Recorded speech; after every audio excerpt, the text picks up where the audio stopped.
Ivana Alawi, may bagong karelasyon. Muli na namang pinagpiestahan ng mga Marites ang rumored relationship ng actress-vlogger na si Ivana Alawi at dating kongresista ng Laguna na si Dan Fernandez. Ito'y matapos na kumalat ang balitang pareho raw sila ng ginagamit na closet. Pinalalabas ng mga intrigerang netizens na nakatira na raw sa isang bahay ang dalawa dahil pareho ang design ng kanilang walk-in closet pati na ang kulay ng kurtina nito. Nag-post ng isang video ang dating kongresista sa kabilang platform kung saan kumasa ito sa isang trend.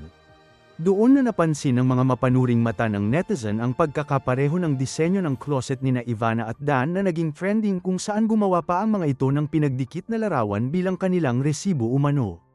Naging trending ang caption na, "Closet is the ultimate truth teller."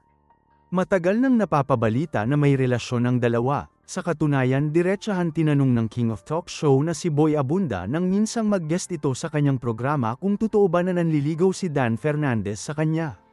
Mabilis namang sumagot si Ivana at sinabing, "No, we're friends." Totoo naman daw na lumalabas sila ng dating kongresista pero bilang magkaibigan lang umano at hindi bilang magjowa. Dagdag pa ni Ivana, "Kasi babaero siya, ayoko ng babaero. Ayoko ng ganun, gusto ko yung mamahalin ako. At hindi ako pinalaking manira ng pamilya. I respect families kasi kami nga broken family. Ano ito? Tapos maninira ako ng family? Anong masasabi nyo rito? Magkomento lang sa ibaba at maraming salamat sa panunood."